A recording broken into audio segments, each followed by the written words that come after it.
गुरु प्यारी गुरु सवारी साध संगत जी, गज के फतेह दी सांझ पाना। वाहेगुरु जी का खालसा, वाहेगुरु जी की फतेह। अगर पंजाब की असी गल करते हैं, अपने हकों की गल करते हैं, तो कुछ समय पहला जिदा प्रेम सिंह चंदू माजरा की गल चप्पड़ साहब कर रहे सी, तो मैं चप्पड़ साहब नूं दसदा कि जो उन्होंने नाल कीता गया उस वेले वो तो कुछ भी नहीं सी।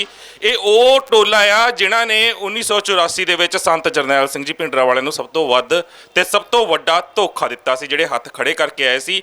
ते चंदू माजरा भी उस टोले दे विच शामिल सी, जिहड़े 50,000 मरजीवड़े लैके पहुंचे सी संतां कोल ते थापियां दे दे के मत्थे टकवांदे सी कि जदों शहादत दा समा आऊगा आ मरजीवड़े सामने खड़े होणगे। जदों फौजां चढ़ियां सी तो उत्थे कोई मरजीवड़ा नहीं सी, आही सिंह जिहड़े जागदियां ज़मीरां वास्ते उत्थे खड़े सी, सिर्फ ओही खड़े सी। बाकी जिहड़ां नूं कुर्सियां प्यारियां सी, अहुदे प्यारे सी, वो उन्हां दे हत्थ खड़े सी ते वो बाहर आंदे सी। वीडियोज़ अज भी पईयां होईयां ने सोशल मीडिया उत्ते, बाकी मेरे चैनल दे उत्ते भी डिटेल्स मैं सारियां पाईयां ने।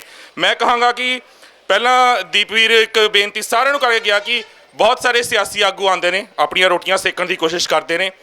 असी अपने आप नूं अपनी ज़मीर नूं बहुत सोच समझ के ते अपने रिप्लाई जिहड़ी करनी है बहुत सोच समझ करनी है, क्योंकि जदों ढींडसा साहब बोलते पे सी या बोल के गए ने उदों भी पिछों आवाज़ां आ रही सी एक जना विरोध करो तो उस तो बाद विरोध शुरू होवे।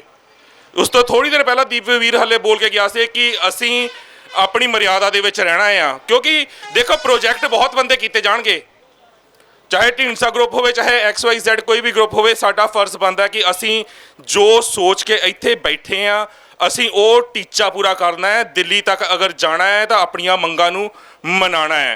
तो अंत दे विच मैं एक चीज़ कहांगा कि कुछ दिन पहला 2 दिन पहला श्री अकाल तख्त साहिब के जथेदार ने कुछ बयान दिते सी। तो जदों 6 जून तो पहला एक गल मीडिया ने बहुत चक्की सी, मैं मीडिया नाल ताल्लुक रखदा इस करके मीडिया नूं कुछ बेनतियां करनियां ने। उदों उन्होंने कहा सी जदों खालिस्तान की गल हुई सी तां अकाल तख्त के जथेदार PhD हरप्रीत सिंह ने यह गल कही सी, जे गौरमेंट सानू देंदी आ असी लै लांगे अन्ना की भाले 4 अखां। उदों मीडिया ने जो नशर किया, हरप्रीत ने बड़ी वधिया गल की, बड़ी वधिया गल की, पलकां ते बिठा लिया सी। मैं उदों भी चैनल ते नशर करते हुए यह गल आखी सी कि हर चीज़ प्रोजैक्ट है, हर चीज़ लिफाफियां चों निकली है, संभल जाओ। तो 2 दिन पहला वो चीज़ साबित हो गई। 100 साला जिहड़ा समागम उत्थे रचिया जा रहा सी, मनाया जा रहा सी, उहदे विच जदों उन्होंने बादलों का जिहड़ा कहंदे ने कि खलारा साफ करने की कोशिश की, वो तुहाडे सारे दे सामने। हुण मैं इक्को ही चीज़ कहांगा कि अगर पंजाब की आवाम अजे भी इन्हां ढोंगियां पखंडियां नेतावां दे उत्ते भरोसा करती है, जिहड़े हर 5 साल बाद वोटां लेने वास्ते एक झूठा जिहा मैनीफेस्टो बना के तुहाडे सामने आ जाते हैं। जदों एक पार्टी तो चपेड़ा पै जाण अपना एक नवां टोला खड़ा कर लेंदे ने, नवीं झंडी नवीं डंडी लैके तुहाडे सामने उन्हां ते भरोसा करना है, या इदां दे मोर्चों दे विचों एक साफ सुथरी चंगी सियासत खड़ी करनी है, एक चंगी सियासत दिल्ली तक पहुँचानी है, जो पंजाब पंजाबी अते पंजाबीयत दा रखवाला बन सके, जो साडे हक्कां लई लड़ सके। क्योंकि किसान जथेबंदियां 50 साल तो लड़ रही ने, वो सिर्फ ते सिर्फ मंगा तक ने। हुण असी हक्कां तक पहुँचना है तो वो पहुँच के रहांगे। तो जेकर दिल्ली अपना इन्ना गंदा तानाशाही रवैया अपना रही है तो एक बार फिर तो मैं कहांगा दिल्ली दी हिक ते मोर्चा ला के बैठे ने ते यह गर्जा सिंह बोता सिंह दियां औलादां ने, हिम्मत है टप के दिखाओ। इन्नियां की बेनतियां प्रवान करना। वाहेगुरु जी का खालसा, वाहेगुरु जी की फतेह।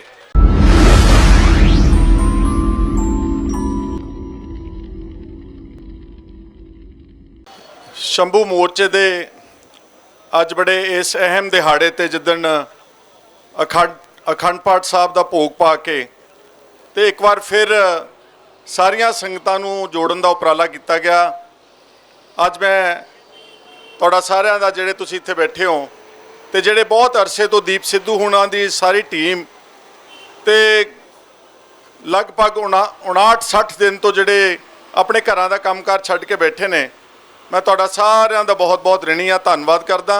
फतेह बुलाउणा जी। वाहेगुरु जी का खालसा, वाहेगुरु जी की फतेह।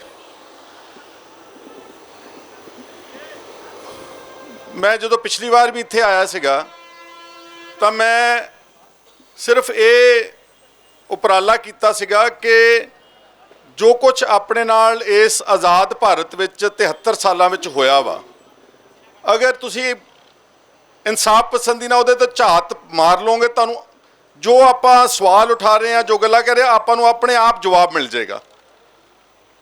ਆ ਜਿਹੜਾ ਸੰਘਰਸ਼ ਸ਼ੁਰੂ ਕੀਤਾ ਕਿਸਾਨ ਜਥੇਬੰਦੀਆਂ ਨੇ, ਦੇਖੋ ਅੱਜ ਆਪਾਂ ਖੜੇ ਕਿੱਥੇ ਆ।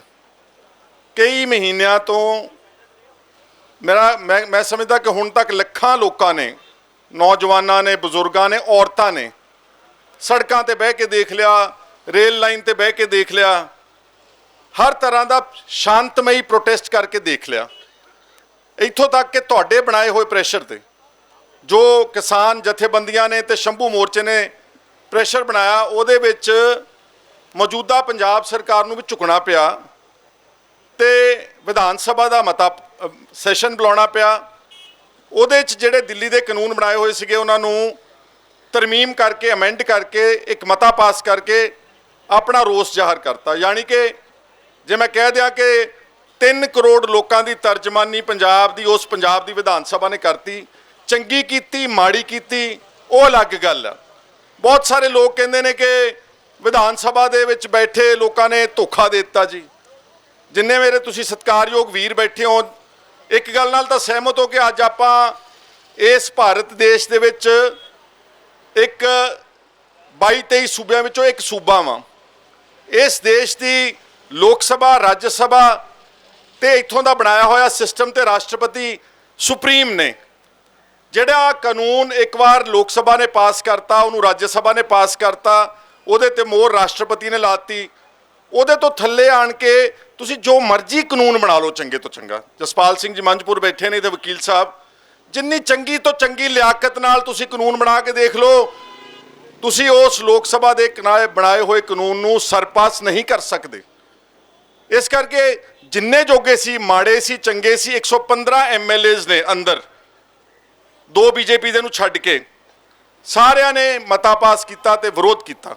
ਉਹ ਗੱਲ ਅਲੱਗ ਆ ਕਿ ਵਿੱਚੋਂ ਕੁਝ 2 ਧਿਰਾਂ ਵਿੱਚੋਂ ਜਿਹੜੀਆਂ ਸੀਗੀਆਂ ਬਾਹਰ ਚਾਣ ਕੇ ਉਹਨਾਂ ਨੂੰ ਐਂ ਲੱਗਿਆ ਕਿ ਸ਼ਾਇਦ ਇਹਦਾ ਸਾਰਾ ਲਾਹਾ ਕੋਈ ਇੱਕ ਪਾਰਟੀ ਨਾਲ ਲੈ ਜੇ, ਕੋਈ ਇੱਕ ਮੁੱਖ ਮੰਤਰੀ ਨਾਲ ਲੈ ਜੇ। ਉਹਨਾਂ ਨੇ ਆਪਣੀ ਉਹ ਸਪੋਰਟ ਜਿਹੜੀ ਵਿਡਰਾਅ ਕਰ ਲਈ। ਜਦੋਂ ਤੁਸੀਂ ਉਹ ਸਪੋਰਟ ਵਿਡਰਾਅ ਕਰਦੇ ਹੋ, ਸੰਕੇਤ ਜਾਂਦਾ ਦਿੱਲੀ ਨੂੰ ਕਿ ਇਹਨਾਂ ਦੀ ਪੋਲੀਟੀਕਲ ਜਮਾਤ ਜਿਹੜੀ ਹੈ ਪਾਰਟੀ ਹੋਈ ਹੈ, ਇੱਕ ਮੁੱਠ ਨਹੀਂ ਗੀ। ਇਸ ਕਰਕੇ ਅੱਜ ਜਿਹੜਾ ਸੰਘਰਸ਼ ਆ, ਤੁਸੀਂ ਇਹ ਪਹਿਲਾਂ ਇਹ ਸੋਚੋ ਕਿ ਆਪਣਾ ਮੱਥਾ ਕਿਹਦੇ ਨਾਲ ਆ। ਆਪਣਾ ਮੱਥਾ ਦਿੱਲੀ ਦੇ ਤਖਤ ਨਾਲ ਆ। ਔਰ ਬਹੁਤ ਹੁਸ਼ਿਆਰ ਲੋਕ ਨੇ, ਜਿੱਥੇ ਆਪਾਂ ਜਾ ਕੇ ਸੋਚ ਆਪਣੀ ਮੁੱਕਦੀ ਕਹਿ ਲਈਏ, ਉੱਥੋਂ ਉਹਨਾਂ ਦੀ ਸੋਚ ਸ਼ੁਰੂ ਕਰਦੇ ਨੇ। ਆਪਾਂ ਸਾਰੇ ਹੈਗੇ ਜਜ਼ਬਾਤੀ ਬੰਦੇ। ਆਪਾਂ ਨੂੰ ਗੁਰੂ ਸਾਹਿਬ ਜੈਕਾਰਾ ਦੇ ਕੇ ਗਏ ਨੇ, ਕੁਰਬਾਨੀਆਂ ਭਰਿਆ ਵਿਰਸਾ ਦੇ ਕੇ ਗਏ ਨੇ, ਕੋਈ ਸ਼ੱਕ ਨਹੀਂਗਾ। ਪਰ ਉਹ ਜਿਹੜੇ ਲੋਕ ਬੈਠੇ ਨੇ, ਉਹਨਾਂ ਦਾ ਕੰਮ ਹੀ ਇਹ ਆ ਕਿ ਕਿਸ ਤਰ੍ਹਾਂ ਇਸ ਦੇਸ਼ ਦੇ ਲੋਕਾਂ ਨੂੰ ਚੱਕਰਵਿਊਹ ਵਿੱਚ ਪਾ ਕੇ ਰੱਖਣਾ, ਧੋਖਾ ਦੇਣਾ ਵਾ। ਦੇਖੋ ਕਿਸਾਨ ਜਥੇਬੰਦੀਆਂ ਤੇ ਆਪਾਂ ਸਾਰੇ ਮੰਗਦੇ ਕੀ ਆ? ਅਸੀਂ ਕਹਿੰਦੇ ਕਿ ਜਿਹੜਾ ਸਾਡੀ ਮਿਨੀਮਮ ਸਪੋਰਟ ਪ੍ਰਾਈਸ ਪ੍ਰਣਾਲੀ ਆ, ਉਹ ਬਹਾਲ ਰਹਿਣ ਦਿੱਤੀ ਜਾਵੇ। ਮੋਟੇ ਤੌਰ ਤੇ ਸੰਘਰਸ਼ ਦਾ ਵੱਡਾ ਪੁਆਇੰਟ ਇਹ ਆ ਤੇ ਕਾਰਪੋਰੇਟ ਘਰਾਣਿਆਂ ਨੂੰ ਇਸ ਦੇਸ਼ ਵਿੱਚ ਨਾ ਵਾੜਿਆ ਜਾਵੇ। ਪਿਛਲੇ ਕੁਝ ਦਿਨਾਂ ਚੋਂ ਪ੍ਰੈਸ਼ਰ ਤਾਂ ਉਲਟਾ ਉਹਨਾਂ ਤੇ ਬਣਨਾ ਚਾਹੀਦਾ ਸੀਗਾ, ਬਣਾਤਾ ਸਾਡਾ ਉਲਟਾ ਆਪਣੇ ਉੱਤੇ। ਆਪਾਂ ਹੁਣ ਟ੍ਰੇਨਾਂ ਦੀ ਗੱਲ ਕਰ ਰਹੇ ਕਿ ਟ੍ਰੇਨਾਂ ਨਹੀਂ ਆ ਰਹੀਆਂ, ਸਮਾਨ ਮੁੱਕ ਗਿਆ, ਕੋਲਾ ਮੁੱਕ ਗਿਆ, ਖਾਦ ਮੁੱਕ ਗਈ, ਜ਼ਰੂਰੀ ਹੋਰ ਚੀਜ਼ਾਂ ਮੁੱਕ ਗਈਆਂ। ਔਰ ਇਸ ਤਰ੍ਹਾਂ ਨਾਲ ਮੀਡੀਆ ਨੇ ਹੌਲੀ ਹੌਲੀ ਇਸ ਗੱਲ ਨੂੰ ਦਿੱਲੀੋਂ ਇਸ ਤਰ੍ਹਾਂ ਦੀ ਪ੍ਰੋਜੈਕਸ਼ਨ ਦਿੱਤੀ ਕਿ ਪੰਜਾਬ ਦਾ ਬਹੁਤ ਭਾਰੀ ਨੁਕਸਾਨ ਹੋ ਰਿਹਾ। ਪੰਜਾਬ ਦਾ ਇੰਡਸਟਰੀ ਦਾ ਇੱਕ ਵੇਰਵਾ ਕੱਢ ਦਿੱਤਾ ਕਿ ਜਦੋਂ ਦਾ ਇਹ ਕਿਸਾਨ ਜਥੇਬੰਦੀਆਂ ਨੇ ਸੰਘਰਸ਼ ਸ਼ੁਰੂ ਕੀਤਾ, ਇਹਦਾ ਲਗਭਗ 30,000 ਕਰੋੜ ਰੁਪਏ ਦਾ ਪੰਜਾਬ ਦੀ ਵਪਾਰ ਦਾ ਨੁਕਸਾਨ ਹੋ ਗਿਆ। ਪੰਜਾਬ ਦੇ ਵਿੱਚ ਅਗਰ ਕੋਲਾ ਨਾ ਆਇਆ, ਥਰਮਲ ਪਲਾਂਟ ਬੰਦ ਹੋ ਜਾਣਗੇ। ਉਲਟਾ ਸਾਡੇ ਤੇ ਹੀ ਪ੍ਰੈਸ਼ਰ ਬਣਾ ਦਿੱਤਾ ਵਾ। ਅਸੂਲਨ ਤਾਂ ਇਹ ਚਾਹੀਦਾ ਸੀਗਾ ਕਿ ਸਾਡੀ ਗੱਲ ਮੰਨਦੇ ਉਹ, ਸਾਡੀ ਗੱਲ। ਔਰ ਮੈਂ ਸਮਝਦਾ ਕਿ ਕਿਸਾਨ ਜਥੇਬੰਦੀਆਂ ਵੀ ਬਹੁਤ ਅੱਛੀਆਂ ਨੇਕ ਨੀਅਤ ਨੇ, ਪਰ ਆਪਾਂ ਜਿਹੜੇ ਅਸਲ ਜਿਹਦੇ ਲਈ ਆਪਾਂ ਅਰਸੇ ਤੋਂ ਲੜਦੇ ਤੁਰੇ ਆਉਨੇ ਆ ਕਿ ਸਾਡੇ ਭਾਅ ਠੀਕ ਨਹੀਂ ਮਿਲਦੇ, ਸਾਡੇ ਤੇ ਕਰਜ਼ਾ ਚੜ ਗਿਆ, ਸਾਡੇ ਘਰਾਂ ਦੇ ਵਿੱਚ ਆਤਮ ਹੱਤਿਆ ਹੋ ਗਈਆਂ, ਆਪਾਂ ਉਹ ਗੱਲ ਛੱਡ ਕੇ ਅਸੀਂ MSP ਤੇ ਆ ਕੇ ਖੜ ਗਏ ਸਾਰੇ ਜਾਣੇ। ਜਦ ਕਿ ਮੈਂ ਜੇ ਇਕੱਲੇ ਕਿਸਾਨਾਂ ਦੀ ਗੱਲ ਕਰਾਂ ਤਾਂ ਮੈਂ ਸਮਝਦਾ ਕਿ ਅੱਜ ਸਵਾਮੀਨਾਥਨ ਕਮੇਟੀ, ਚਲੋ ਮੰਨ ਲਓ ਆਪਾਂ ਇਸ ਸਿਸਟਮ ਦੇ ਵਿੱਚ ਰਹਿੰਦੇ, ਜਿੰਨੀ ਦੇਰ ਆਪਾਂ ਇਸ ਦੇਸ਼ ਦੀ ਜਮਹੂਰੀ ਪ੍ਰਣਾਲੀ ਦੇ ਵਿੱਚ ਆ, ਉਨੀ ਦੇਰ ਵਿੱਚ ਜੋ ਆਪਾਂ ਇਹਨਾਂ ਤੋਂ ਲੈ ਸਕਦੇ ਆ ਉਹ ਤਾਂ ਘੱਟੋ ਘੱਟ ਸਾਨੂੰ ਮੰਗਣਾ ਚਾਹੀਦਾ ਸੀਗਾ।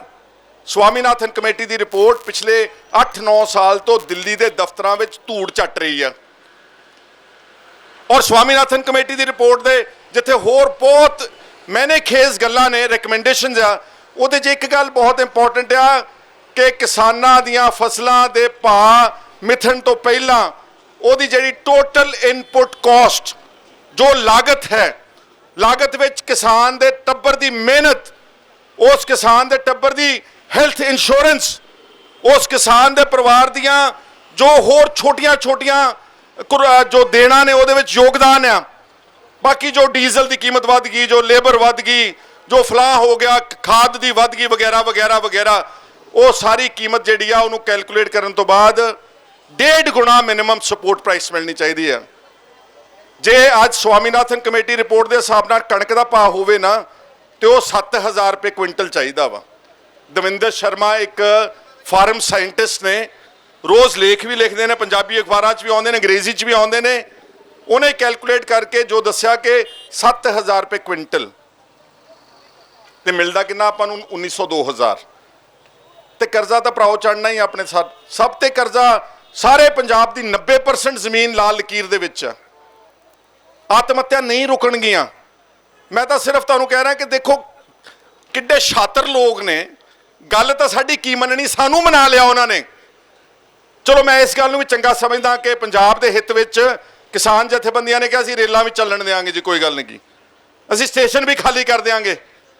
ਪਰ ਜਿੱਦਾਂ ਦਾ ਅਗਰ ਤੁਸੀਂ ਧਿਆਨ ਨਾਲ ਇਹਨਾਂ ਦਾ ਜਿਹੜਾ ਰਵੱਈਆ ਨਾ, ਜੋ ਇਹਨਾਂ ਦੇ ਅੰਦਰੋਂ ਨੀਅਤ ਆ, ਜਦੋਂ ਬੰਦਾ ਬਦਨੀਅਤ ਹੋਵੇ ਨਾ ਤੇ ਫਿਰ ਉਹ ਕਦੀ ਵੀ ਕਿਸੇ ਤਰੀਕੇ ਨੂੰ ਅੰਗਰੇਜ਼ੀ 'ਚ ਕਹਿੰਦੇ ਗ੍ਰੇਸਫੁਲੀ ਇੰਪਲੀਮੈਂਟ ਨਹੀਂ ਕਰ ਸਕਦਾ ਕਿਸੇ ਸਮਝੌਤੇ ਨੂੰ।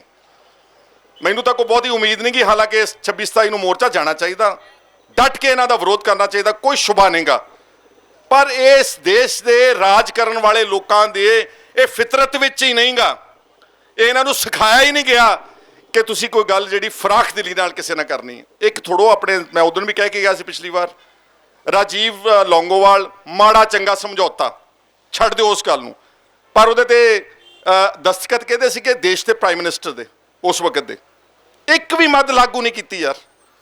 ਉਹ ਮਿਜ਼ੋਰਾਮ ਦਾ ਇੱਕ ਲਾਲ ਡੰਗਾ ਬਹੁਤ ਵੱਡਾ ਜੁਝਾਰੂ ਕਹਿ ਸਕਦਾ ਫਾਈਟਰ ਬੰਦਾ ਸੀਗਾ, ਔਰ ਉਸਨੇ ਆਰਮਡ ਸਟਰਗਲ, ਹਥਿਆਰਬੰਦ ਲੜਾਈ ਲੜੀ ਕਈ ਸਾਲ, ਅਖੀਰ ਉਹਨੂੰ ਕੀਲ ਕੇ ਲਿਆ ਕੇ ਦਿੱਲੀ ਬਿਠਾ ਕੇ ਉਹਦੇ ਨਾਲ ਸਮਝੌਤਾ ਕਰਤਾ, ਉਹਦੀ ਸਿਆਸੀ ਮੌਤ ਹੋਈ ਆ, ਉਹਨੂੰ ਧੋਖਾ ਦਿੱਤਾ।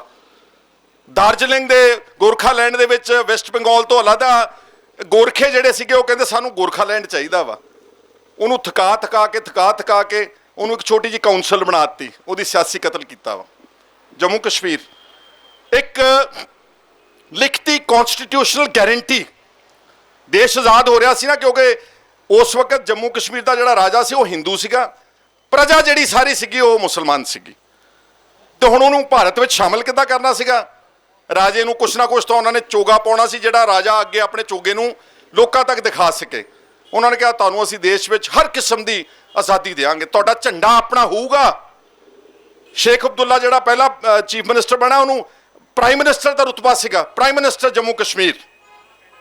ਥੋੜੀ ਦੇਰ ਬਾਅਦ ਪਹਿਲਾਂ ਪ੍ਰਾਈਮ ਮਿਨਿਸਟਰ ਦਾ ਰੁਤਬਾ ਖੋਹ ਲਿਆ, ਫਿਰ ਉਹਦਾ ਝੰਡਾ ਖੋਹ ਲਿਆ, ਤੇ ਹੁਣ 370 ਤੋੜ ਕੇ ਜੰਮੂ ਕਸ਼ਮੀਰ ਦੇ 2 ਟੋਟੇ ਕਰਕੇ ਯੂਟੀ ਬਣਾਤੀ ਯਾਰ। ਸਿੱਧਾ ਦਿੱਲੀੋਂ ਜਿਹੜੀ ਰਾਜ ਅਸੀਂ ਲਾਗੂ ਕਰ ਸਕੀ। ਸੋ ਮੈਂ ਤਾਂ ਇਹਨਾਂ ਦੀ ਤੁਹਾਨੂੰ ਸਿਰਫ ਜੋ ਇਹਨਾਂ ਦਾ ਇਸ ਵਕਤ ਘੱਟੋ ਘੱਟ ਗਿਣਤੀਆਂ ਦੇ ਖਿਲਾਫ ਇੱਕ ਮਨਸੂਬਾ ਵਾ, ਕਰਦੀਆਂ ਸਰਕਾਰਾਂ ਪਹਿਲਾਂ ਵੀ ਰਹੀਆਂ, ਕੋਈ ਸ਼ੱਕ ਨਹੀਂਗਾ, ਪਰ ਆ ਜਿਹੜੀ ਮੋਦੀ ਦੀ ਗਵਰਨਮੈਂਟ ਹੈਗੀ ਇਹਨੇ ਬਲੇਟੈਂਟਲੀ ਨੰਗਾ ਚਿੱਟਾ, ਇਹਨੇ ਇਹ ਬਿਲਕੁਲ ਬਿਨਾਂ ਕਿਸੇ ਸੰਗ ਤੋਂ ਉਹਨਾਂ ਨੇ ਘੱਟ ਗਿਣਤੀਆਂ ਦੇ ਖਿਲਾਫ ਤੇ ਜਿਹੜੀਆਂ ਅਕਲੀਤਾਂ ਨੇ ਉਹਨਾਂ ਨੂੰ ਭੈਭੀਤ ਕਰਨ ਦੇ ਨਜ਼ਰੀਏ ਦੇ ਨਾਲ ਆਪਣਾ ਏਜੰਡਾ ਜਿਹੜਾ ਪੂਰਾ ਸਾਹਮਣੇ ਖੋਲ ਕੇ ਰੱਖ ਦਿੱਤਾ ਵਾ। ਔਰ ਠੀਕ ਗੱਲ ਕਹੀ ਗਈ ਕਿ ਹਿੰਦੂ ਰਾਸ਼ਟਰ, ਯਾਰ ਉਹ ਹਿੰਦੂ ਰਾਸ਼ਟਰ ਦੀ ਆਵਾਜ਼ ਲਾਵੇ, ਉਹਨੂੰ ਕੋਈ ਪੁੱਛਦਾ ਵੀ ਨਹੀਂਗਾ। ਇੱਕ ਵਾਰ ਨਹੀਂ, ਬੀਜੇਪੀ ਦੇ ਮੈਂਬਰ ਪਾਰਲੀਮੈਂਟ, ਚੰਗੇ ਜ਼ਿੰਮੇਵਾਰ ਬੰਦੇ, ਆਰਐਸਐਸ ਦੇ ਜਿਹੜੇ, ਆਰਐਸਐਸ ਕੋਈ ਛੋਟੀ ਮੋਟੀ ਜਮਾਤ ਥੋੜੋ ਹੈਗੀ ਆ, ਉਹ ਇਸ ਦੇਸ਼ ਦੇ ਸਰਕਾਰ ਚਲਾਉਣ ਵਾਲਿਆਂ ਦੇ ਪਿੱਛੇ ਇੱਕ ਥਿੰਕ ਟੈਂਕ ਆ। ਉਹ ਜਿੰਨੀ ਮਰਜ਼ੀ ਵਾਰੀ ਕਹਿ ਦੇਣ ਹਿੰਦੂ ਰਾਸ਼ਟਰ ਕੋਈ ਪੁੱਛਦਾ ਹੀ ਨਹੀਂਗਾ ਯਾਰ।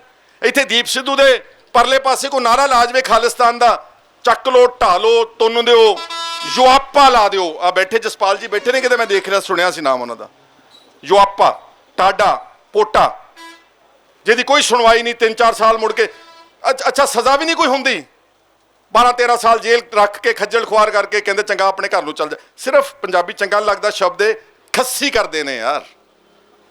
ਔਰ ਇਹਦਾ ਜਿਹੜਾ ਮੈਂ ਹੁਣ ਕੀ ਕਹਿਣਾ, ਚੰਗਾ ਨਹੀਂ ਲੱਗਦਾ। ਸਾਡੇ ਕੋਲ ਕਦੀ ਵੀ ਦੂਰਅੰਦੇਸ਼ ਲੀਡਰਸ਼ਿਪ ਨਹੀਂ ਸੀਗੀ। ਮਾਸਟਰ ਤਾਰਾ ਸਿੰਘ ਹੋਣੀ ਸੀ ਨਾ ਜਿਹੜੇ ਉਸ ਵਕਤ ਦੇ ਲੀਡਰ ਸੀਗੇ। ਪਾਰਟੀਸ਼ਨ ਵੇਲੇ ਅੰਗਰੇਜ਼ਾਂ ਨੇ ਬਹੁਤ ਤਰਲੇ ਕੀਤੇ ਪੰਜਾਬੀਆਂ ਤੇ ਸਿੱਖਾਂ ਦੇ ਕਿ ਤੁਸੀਂ ਆਪਣਾ ਅਲੱਗਾ ਲੈ ਲਓ, ਹੁਣੇ ਹੀ ਇਲਾਕਾ ਲੈ ਲਓ ਆਪਣਾ ਨਵਾਂ ਅਲੱਗਾ, ਜਾਂ ਪਾਕਿਸਤਾਨ ਨਾਲ ਰਹਿ ਲਓ, ਜਾਂ ਅਲੱਗਾ ਲੈ ਲਓ, ਜਾਂ ਤਿੰਨਾਂ ਚੋਂ। ਸਾਡੀ ਲੀਡਰਸ਼ਿਪ ਨੇ ਉਦੋਂ ਅਕਸਰ ਉਹਨਾਂ ਨਾਲ ਮਿਲਦੇ ਵਰਤਦੇ ਸੀ, ਉਹਨਾਂ ਦਾ ਸਾਰਾ ਸੁਭਾਅ ਪਤਾ ਹੋਣਾ ਚਾਹੀਦਾ ਸੀਗਾ।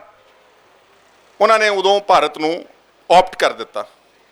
ਉਹਨਾਂ ਦੀ ਰਿਸ਼ਤੇਦਾਰੀਆਂ ਸੀਗੀਆਂ ਜਿਹੜੇ ਅੱਜ ਵੀ ਪੋਲਿਟਿਕਸ ਵਿੱਚ ਤਾਕਤਵਰ ਮਜੀਠੀਆ ਵਰਗੇ ਪਰਿਵਾਰ ਨੇ, ਇਹਨਾਂ ਦੇ ਪੁਰਖੇ ਉਸ ਵੇਲੇ ਬਹੁਤ ਤਾਕਤਵਰ ਤੇ ਪ੍ਰਭਾਵ ਰੱਖਦੇ ਸੀਗੇ। ਉਹਨਾਂ ਨੇ ਕਿਹਾ ਅਸੀਂ ਭਾਰਤ ਦੇ ਨਾਲ ਜਾਵਾਂਗੇ।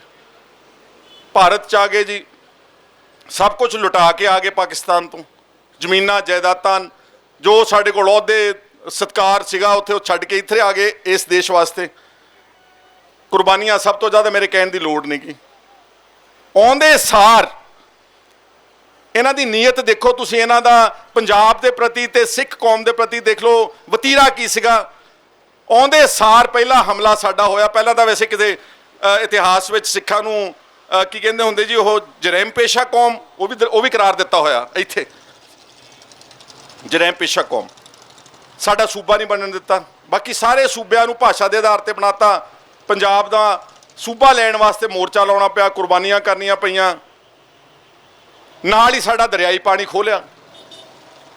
14 ਲੱਖ ਟਿਊਬਵੈੱਲ ਨਾਲ ਪਾਣੀ ਕੱਢ ਰਹੇ ਆਪਾਂ, ਜਿਹੜੀ ਸਮੱਸਿਆ ਆ ਰਹੀ ਨਾ ਆਪਾਂ ਨੂੰ, ਔਰ ਦਿਨ ਦੂਰ ਨੇ ਕਿ ਜਦੋਂ ਪਾਣੀ ਸਾਡਾ ਖਤਮ ਹੋ ਜਾਵੇਗਾ। ਸਾਡਾ ਚੱਕ ਕੇ ਪਾਣੀ ਆਪੇ ਹੀ ਰਾਜਸਥਾਨ, ਹਰਿਆਣਾ, ਦਿੱਲੀ ਨੂੰ ਦੇ ਦਿੱਤਾ। ਇਸ ਕਰਕੇ ਜਿਹੜੀ ਸਾਡੀ ਲੀਡਰਸ਼ਿਪ ਸੀਗੀ ਉਹਨੇ ਕਦੀ ਵੀ 5 ਸਾਲ ਤੋਂ ਅੱਗੇ ਨਹੀਂ ਦੇਖਿਆ। ਵੈਸੇ ਹੁਣ ਰਿਵਾਜ ਹੀ ਹੈ ਇਸ ਦੇਸ਼ ਵਿੱਚ ਕਿ 5 ਸਾਲ ਦੀ ਰਾਜਨੀਤੀ ਕਰੋ। ਵਿੰਸਟਨ ਚਰਚਿਲ ਨਾ ਬਹੁਤ ਵੱਡੇ ਬਰਤਾਨੀਆ ਦੇ ਪ੍ਰਾਈਮ ਮਿਨਿਸਟਰ ਹੋਏ ਨੇ। ਉਹਨੇ ਆ ਜਿਹੜੇ ਆਪਣੇ ਕੋਲ ਹੈਗੇ ਨੇ ਇਸ ਵੇਲੇ ਦੇਸ਼ ਵਿੱਚ ਸਿਆਸਤਦਾਨ ਤੇ ਜਿਹੜੇ ਅਸਲ ਵਿਕਸਿਤ ਦੇਸ਼ਾਂ ਵਿੱਚ ਜਿਨ੍ਹਾਂ ਨੇ ਦੇਸ਼ਾਂ ਨੂੰ ਅੱਗੇ ਲੈ ਕੇ ਗਏ, ਉਹਨਾਂ ਦਾ ਨਾ ਅੰਗਰੇਜ਼ੀ ਦੀਆਂ 2 ਲਾਈਨਾਂ ਵਿੱਚ ਫਰਕ ਦੱਸਿਆ। ਇੱਕ ਹੁੰਦਾ ਵਾ ਕਹਿੰਦਾ ਸਟੇਟਸਮੈਨ, ਇੱਕ ਹੁੰਦਾ ਪੋਲੀਟੀਸ਼ੀਅਨ। ਕਹਿੰਦਾ while A statesman thinks about the next generation, A politician thinks about the next election. ਜਿਹੜੇ ਚੰਗੇ ਸਟੇਟਸਮੈਨ ਆ ਜਿੱਦਾਂ ਨੈਲਸਨ ਮੰਡੇਲਾ ਵਾ, 27 ਸਾਲ ਕੈਦ, ਸਾਰੀ ਉਮਰ ਜਦੋਜਹਿਦ, ਉਦੋਂ ਤੱਕ ਨਹੀਂ ਛੱਡਿਆ ਜਦੋਂ ਨੇ ਆਪਣਾ ਦੱਖਣੀ ਅਫਰੀਕਾ ਰੰਗ ਭੇਤ ਦੇ ਗੋਰਿਆਂ ਦੀ ਸਰਕਾਰ ਤੋਂ ਆਜ਼ਾਦ ਕਰਾ ਕੇ ਆਜ਼ਾਦ ਦੇਸ਼ ਨਹੀਂ ਲੈ ਲਿਆ। ਇਹਨੂੰ ਕਹਿੰਦੇ ਦੂਰਅੰਦੇਸ਼ ਆਗੂ। ਤੇ ਜਿਹੜੇ ਹੁੰਦੇ ਪੋਲੀਟੀਸ਼ੀਅਨ ਜਿਹੜੇ ਇਸ ਵੇਲੇ ਵੈਸੇ ਸਾਰੇ ਭਾਰਤ 'ਚ ਚੱਲਾ, ਇਕੱਲਾ ਪੰਜਾਬ 'ਚ ਨਹੀਂ, ਪਰ ਪੰਜਾਬ ਵਿੱਚ ਕਿਉਂਕਿ ਗੁਰੂ ਸਾਹਿਬਾਨ ਦਾ ਬਹੁਤ ਵੱਡੀ ਸਾਨੂੰ ਇੱਕ ਪ੍ਰੇਰਨਾ ਸੀਗੀ, ਬਹੁਤ ਵੱਡਾ ਇੱਕ ਆਪਣੇ ਕੋਲ ਅਲੱਗਾ ਵਿਰਸਾ ਵਾ ਗੁਰੂ ਗ੍ਰੰਥ ਸਾਹਿਬ ਦਾ। ਸਾਡੇ ਲੋਕਾਂ ਨੂੰ ਉੱਦਾਂ ਜਿਹੜੀ ਉਹ ਬਾਕੀ ਸਾਰੇ ਦੇਸ਼ ਵਿੱਚ ਪ੍ਰਚਲਿਤ ਸਿਆਸਤ ਤੋਂ ਬਚਣਾ ਚਾਹੀਦਾ ਸੀਗਾ। ਉਹ ਕਹਿੰਦਾ ਸਿਆਸਤਦਾਨ ਕੀ ਕਹਿੰਦਾ 5 ਸਾਲ ਦੀ ਦੇਖਦਾ, ਅਗਲੀ ਇਲੈਕਸ਼ਨ ਬਾਰੇ ਦੇਖਦਾ, ਇੱਥੇ ਉਹਦੇ ਅੱਖਾਂ ਦੇ ਇੱਥੇ ਪੜਦਾ ਵਾ, ਵੋਟਾਂ ਕਿੱਦਾਂ ਲੈਣੀਆਂ, ਸ਼ਰਾਬ ਕਿਹਨੂੰ ਪਿਲਾਉਣੀ ਆ, ਨਸ਼ੇ ਕਿੱਥੇ ਵੰਡਣੇ ਆ, ਪੈਸੇ ਕਿੱਥੇ ਵੰਡਣੇ ਆ, ਉਹਦੀ ਮਾਰ ਸਾਰੇ ਆਪਾਂ ਇੱਥੇ ਚੱਲ ਰਹੇ ਹਾਂ ਅੱਜ। ਔਰ ਇਹ ਵਿਤਕਰਾ ਕਿਤੇ ਨਵਾਂ ਥੋੜੋ ਆ, ਜਾਂ ਤਾਂ ਨਵਾਂ ਤਾਂ ਦੱਸ ਦਿਓ। ਇਹ ਬਹੁਤ ਅਰਸੇ ਤੋਂ ਆਪਣੇ ਖਿਲਾਫ ਗਿਣੀ ਮਿਥੀ ਸਾਜ਼ਿਸ਼ ਦੇ ਤਹਿਤ ਪੰਜਾਬ ਨੂੰ ਉਹ ਕਮਜ਼ੋਰ ਰੱਖਣਾ ਚਾਹੁੰਦੇ ਨੇ, ਆਰਥਿਕ ਤੌਰ ਤੇ, ਸਿਆਸੀ ਤੌਰ ਤੇ, ਧਾਰਮਿਕ ਤੌਰ ਤੇ, ਕਿਉਂਕਿ ਉਹਨਾਂ ਨੂੰ ਪਤਾ ਵਾ ਕਿ ਇਹ ਉਹ ਲੋਕ ਨੇ ਜਿੱਦਣ ਇਹ ਉੱਠੇ, ਇਹ ਲੋਕ ਨੇ ਜਿਨ੍ਹਾਂ ਨੇ ਮੁਗਲਾਂ, ਅਬਦਾਲੀਆਂ ਤੇ ਦੁਰਾਨੀਆਂ ਦੇ ਘੋੜਿਆਂ ਦੀਆਂ ਲਗਾਮਾਂ ਫੜੀਆਂ ਸੀਗੀਆਂ। ਉਹਨਾਂ ਨੂੰ ਪਤਾ ਸਾਰੇ ਇਤਿਹਾਸ ਦਾ। ਇਸ ਲਈ ਆਪਾਂ ਨੂੰ ਉਹ ਨੱਪ ਕੇ, ਦਬਾ ਕੇ ਤੇ ਸਾਨੂੰ ਸਬਕ ਸਿਖਾਉਣ ਦੀ ਨੀਤੀ ਨਾਲ ਆ ਮੰਗਦੇ ਅਸੀਂ ਪਏ ਆ ਕਿ ਸਾਰੇ ਕਾਨੂੰਨ ਕਾਲੇ ਰੱਦ ਕਰ ਦਿਓ। ਉਹਨਾਂ ਨੇ ਟ੍ਰੇਨਾਂ ਬੰਦ ਕਰਤੀਆਂ। ਕਦੀ ਸਾਨੂੰ ਵਿਚੋਲੀਏ ਕਹਿੰਦੇ ਨੇ, ਕਦੀ ਕਹਿੰਦੇ ਜੀ ਇਹ ਪਤਾ ਨਹੀਂ ਕਿਹੜੇ ਨੇ, ਹੁੱਲੜਬਾਜ਼ ਨੇ, ਕਦੀ ਕਹਿੰਦੇ ਜੀ ਨਕਸਲਵਾਦੀ ਨੇ। ਦੀਪ ਸਿੱਧੂ ਤੁਹਾਨੂੰ ਨਕਸਲਵਾਦੀ ਲੱਗਦਾ ਵਾ, ਜਾਂ ਆਪਾਂ ਜਿਹੜੇ ਬੈਠੇ ਹੁੱਲੜਬਾਜ਼ ਆ? ਪੰਜਾਬ ਵਿੱਚ ਦੱਸ ਦਿਓ ਮੈਨੂੰ ਕਿਸੇ ਦੇ 2 ਮਹੀਨਿਆਂ ਵਿੱਚ ਕਿਸੇ ਦੇ ਚੀਚੀ ਤੇ ਵੀ ਸੱਟ ਲੱਗੀ ਹੋਵੇ ਇਸ ਅੰਦੋਲਨ ਦੇ ਵਿੱਚ? ਨਹੀਂ ਲੱਗੀ ਕਿਸੇ ਦੇ। ਜਾਣ ਬੁੱਝ ਕੇ ਭੜਕਾਉਂਦੇ ਨੇ। ਔਰ ਜਿਹੜੇ ਸਾਡੇ ਤੇ ਇਲਜ਼ਾਮ ਲਾਉਂਦੇ ਉਹਨਾਂ ਦੇ ਦੋਨੋਂ ਹੱਥ ਨਾਲ ਖੂਨ ਨਾਲ ਰੰਗੇ ਹੋਏ ਨੇ। ਗੁਜਰਾਤ ਦੇ ਦੰਗਿਆਂ ਵਿੱਚ ਸਾਰੇ ਦੇਸ਼, ਉੱਤਰ ਪ੍ਰਦੇਸ਼, ਮੇਰਠ, ਦੂਜੇ ਤੀਜੇ, ਜਿੱਥੇ ਜਿੱਥੇ ਵਿਚਾਰੇ ਬੇਸਹਾਰਾ ਘੱਟ ਗਿਣਤੀਆਂ ਸੀ ਉੱਤੇ ਸਟੇਟ ਟੈਰਰਿਜ਼ਮ, ਸਰਕਾਰੀ ਅੱਤਵਾਦ ਦੇ ਨਾਲ ਉਹਨਾਂ ਦੇ ਹੱਥ ਰੰਗੇ ਹੋਏ ਨੇ। ਉਹਨਾਂ ਨੇ ਆਪਣੇ ਬੰਦੇ ਸਾਰੇ ਹੀ ਛੁਡਾ ਲਏ ਯਾਰ ਉਹ ਪਿਛਲੇ 5-7 ਸਾਲਾਂ ਦੇ ਵਿੱਚ। ਤੇ ਬੇਗੁਨਾਹ ਲੋਕਾਂ ਨੂੰ ਯੂਆਪਾ ਦੇ ਵਿੱਚ ਆ ਜਿਹੜਾ ਕਾਲਾ ਕਾਨੂੰਨ ਬਣਾਇਆ ਵਾ, ਕਦੀ ਕਿਸੇ ਨੂੰ ਚੱਕ ਕੇ ਪਾ ਦਿੰਦੇ ਨੇ, ਕਦੀ ਕਿਸੇ ਹੋਰ ਤਾਂ ਹੋਰ ਅੰਬੇਦਕਰ ਦੇ ਪੋਤੇ ਨੂੰ ਨਹੀਂ ਬਖਸ਼ਿਆ ਇਸ ਸਰਕਾਰ ਨੇ। ਸਫੂਰਾ ਜਰਗਰ, ਨਵਲੱਖਾ, ਇੱਕ 80 ਸਾਲ ਦਾ ਬਜ਼ੁਰਗ ਵਰਵਰਾ ਰਾਓ, ਹਿਊਮਨ ਰਾਈਟ ਐਕਟਿਵਿਸਟ, ਜਿਹੜੇ ਲੋਕਾਂ ਦੇ ਮਨੁੱਖੀ ਅਧਿਕਾਰਾਂ ਦਾ ਕੰਮ ਕਰਦੇ, ਉਹਨਾਂ ਨੂੰ ਯੂਆਪਾ ਦੇ ਚੱਲ ਠੋਕ ਕੇ ਅੰਦਰ। ਇਸ ਕਰਕੇ ਮੈਂ ਤਾਂ ਸਮਝਦਾ ਵਾਂ ਕਿ ਅੱਜ ਆਪਾਂ ਬਹੁਤ ਇੱਕ ਗੰਭੀਰ ਸਥਿਤੀ ਵਿੱਚ ਹਾਂ। ਠੀਕ ਹੈ, ਐਮਐਸਪੀ ਵਗੈਰਾ ਸ਼ਾਇਦ ਕਹਿ ਦੇਣ ਚੰਗਾ ਤੁਹਾਨੂੰ ਦੇ ਦਿੰਦੇ ਆ, ਮੰਨ ਸਕਦੇ ਮਾੜੀ ਮੋਟੀ ਛੋਟੀ, ਵੈਸੇ ਮੰਨਣੀ ਇਹ ਵੀ ਨਹੀਂ ਉਹਨੇ ਛੇਤੀ ਦੇ ਕੇ, ਕਿਉਂਕਿ ਇਹ ਕਾਨੂੰਨ ਬਣਾਏ ਗਏ ਨੇ ਸੋਚ ਸਮਝ ਕੇ। ਕਾਰਪੋਰੇਟ ਸੈਕਟਰ ਜਿਹੜਾ ਵਾ ਉਹ ਪਹਿਲਾਂ ਸਾਰੇ ਬਾਕੀ ਕੀ ਕਹਿੰਦੇ ਹੁੰਦੇ ਕਿੱਤਿਆਂ ਵਿੱਚ ਪਹੁੰਚ ਚੁੱਕਾ ਵਾ। ਰਿਲਾਇੰਸ ਵਰਗੇ, ਅੰਬਾਨੀ ਅਡਾਨੀ ਵਰਗੇ ਸਬਜ਼ੀਆਂ ਤੋਂ ਲੈ ਕੇ ਸੋਨੇ ਤੱਕ ਵੜੇ ਹੋਏ ਨੇ, ਛੋਟੇ ਮੋਟੇ ਪੁਰਜਿਆਂ ਤੋਂ ਲੈ ਕੇ ਰਿਫਾਈਨਰੀਜ਼ ਤੇਲ ਤੱਕ ਪਹੁੰਚੇ ਹੋਏ ਨੇ। ਇਸ ਕਰਕੇ ਕੱਲਾ ਇੱਕ ਖੇਤੀ ਦਾ ਸੈਕਟਰ ਸੀਗਾ ਜਿਹੜਾ ਹਲੇ ਸ਼ੋਸ਼ਣ ਨਹੀਂ ਸੀ ਕੀਤਾ ਕਾਰਪੋਰੇਟ ਸੈਕਟਰ ਨੇ। ਇਹ ਦਿੱਲੀ ਜਿਹੜੇ ਉਹਨਾਂ ਨੂੰ ਫੰਡ ਕਰਦੇ ਨੇ ਨਾ, ਜਿਹੜੀਆਂ ਵੱਡੇ ਕਾਰਪੋਰੇਟ ਘਰਾਣੇ ਸਰਕਾਰ ਚਲਾਉਣ ਵਾਸਤੇ ਇਲੈਕਸ਼ਨਾਂ ਵਿੱਚ ਹਜ਼ਾਰਾਂ ਕਰੋੜਾਂ ਰੁਪਏ ਖਰਚਦੇ ਨੇ, ਇਹ ਉਹਨਾਂ ਨਾਲ ਬੈਠ ਕੇ ਤੈਅ ਹੋਇਆ ਕਿ ਸਾਨੂੰ ਹੁਣ ਇੱਕ ਖੇਤੀਬਾੜੀ ਦੇ ਵਿੱਚ ਵਾੜ ਦਿਓ, ਕਿਉਂਕਿ ਬਾਕੀ ਸਾਰਾ ਅਸੀਂ ਕਬਜ਼ਾ ਕਰ ਲਿਆ ਵਾ। ਤੁਹਾਨੂੰ ਪਤਾ ਵਾ ਕਿ ਜਿਹੜਾ ਮੁਕੇਸ਼ ਅੰਬਾਨੀ ਦੀ ਕਿੱਡੀ ਜਾਇਦਾਦ ਹੈ, ਮੇਰੇ ਖਿਆਲ 5-7-10 ਸੂਬਿਆਂ ਦੇ ਬਜਟ ਨਾਲੋਂ ਜ਼ਿਆਦਾ। ਸਾਡਾ ਪਤਾ ਪੰਜਾਬ ਦਾ ਬਜਟ ਕਿੰਨਾ ਸਾਲ ਦਾ? 1.5 ਲੱਖ ਕਰੋੜ ਰੁਪਈਆ। ਉਹਦੇ ਕੋਲ ਘੱਟੋ ਘੱਟ ਕੱਲਾ ਉਹਦਾ ਜੀਓ ਹੀ ਮੇਰਾ ਖਿਆਲ ਆ, ਜਿਹੜੀ ਜੀਓ ਟੈਲੀਫੋਨ ਵਾਲੀ ਕੰਪਨੀ ਹੈ, ਇਹੀ ਮੇਰਾ ਖਿਆਲ 15-20 ਲੱਖ ਕਰੋੜ ਰੁਪਏ ਦੀ ਮਾਲਕ ਹੈ ਯਾਰ। ਇਸ ਕਰਕੇ ਉਹਨਾਂ ਨਾਲ ਬੈਠ ਕੇ ਮਿੱਥ ਕੇ ਕਿ ਤੁਸੀਂ ਪਿੱਛੇ ਨਹੀਂ ਹਟਣਾ, ਇਲੈਕਸ਼ਨਾਂ ਲਈ ਪੈਸੇ ਅਸੀਂ ਦੇਵਾਂਗੇ, ਸਾਰਾ ਖਰਚਾ ਤੁਹਾਡਾ ਅਸੀਂ ਚੱਕਾਂਗੇ, ਸਾਨੂੰ ਖੇਤੀ ਦੇ ਵਿੱਚ ਵਾੜ ਦਿਓ। ਔਰ ਇਹ ਮਾਡਲ ਪਹਿਲਾਂ ਵੈਸਟਰਨ ਵਰਲਡ ਵਿੱਚ ਫੇਲ ਹੋ ਚੁੱਕਾ, ਅਮਰੀਕਾ, ਯੂਰੋਪੀਅਨ ਕੰਟਰੀਜ਼ ਵਿੱਚ ਫ੍ਰੀ ਮਾਰਕੀਟ ਵਗੈਰਾ ਸਾਰਾ ਫੇਲ ਹੋ ਚੁੱਕਾ ਵਾ। ਖੇਤੀ ਨੂੰ ਸਾਰੀਆਂ ਸਰਕਾਰਾਂ ਨੇ ਇੱਕ ਛੋਟੇ ਬੱਚੇ ਦੀ ਵਾਂਗ ਆਪ ਪ੍ਰੋਟੈਕਟ ਕੀਤਾ, ਆਪਣੀ ਬੁੱਕਲ ਵਿੱਚ ਲੈ ਕੇ। ਔਰ ਅੱਛੇ, ਆਪਣੀ ਤਾਂ ਸਬਸਿਡੀ ਐਵੇਂ ਯਾਰ ਚੰਗਾ ਨਹੀਂ ਲੱਗਦਾ, ਆ ਜਿਹੜੀ ਪਾਣੀ ਤੇ ਬਿਜਲੀ ਦੇ ਦਿੰਦੇ ਤਾਂ ਐਵੇਂ ਜ਼ੀਰੋ ਜੀ ਸਬਸਿਡੀ ਆ। ਅਸਲੀ ਸਬਸਿਡੀ ਜਿਹੜੇ ਚੰਗੇ ਵਿਕਸਿਤ ਦੇਸ਼ ਨੇ, ਜੇ ਕਿਸੇ ਦੀ ਫਸਲ ਖਰਾਬ ਹੋ ਜਾਂਦੀ ਉਹਨਾਂ ਨੂੰ ਜੇ 50,000 ਰੁਪਏ ਕਿੱਲੇ ਦਾ ਦੇਣਾ ਪੈ ਜੇ, ਉਹ 50,000 ਪੂਰਾ ਦਿੰਦੇ ਨੇ। ਬਹੁਤ ਵੱਡੇ ਪੱਧਰ ਤੇ ਸਬਸਿਡੀਆਂ। ਉੱਥੇ ਅਮਰੀਕਾ ਦੇ ਵਿੱਚ ਰੇਟ ਆਫ ਇੰਟਰਸਟ ਜਿਹੜਾ ਖੇਤੀ ਦਾ ਸਾਰਾ 1.5 ਪੈਸੇ ਆ। ਕਿਸ਼ਤਾਂ ਲਾਈਫ ਟਾਈਮ ਨੇ, 50-50 ਸਾਲ। ਆ ਕੋਵਿਡ ਆਇਆ ਹੁਣੇ ਦੇਖੋ, ਕੈਨੇਡਾ ਨੇ ਹਰ ਬੰਦਾ ਜਿਹੜਾ ਵਸਿੰਦਾ ਸੀਗਾ ਉਹਦੇ ਅਕਾਊਂਟ ਵਿੱਚ ਹਰ ਮਹੀਨੇ $2,000 ਪਾਇਆ, ਜਿਹੜਾ ਦਿਹਾੜੀਦਾਰ ਸੀਗਾ। ਜੇ ਘਰ ਵਿੱਚ 4 ਆਦਮੀ ਨੇ, $8,000 ਉਹਦੇ ਘਰ ਵਿੱਚ ਪਹੁੰਚ ਗਿਆ। 4 ਲੱਖ ਰੁਪਈਆ ਹਰ ਮਹੀਨੇ ਦਾ।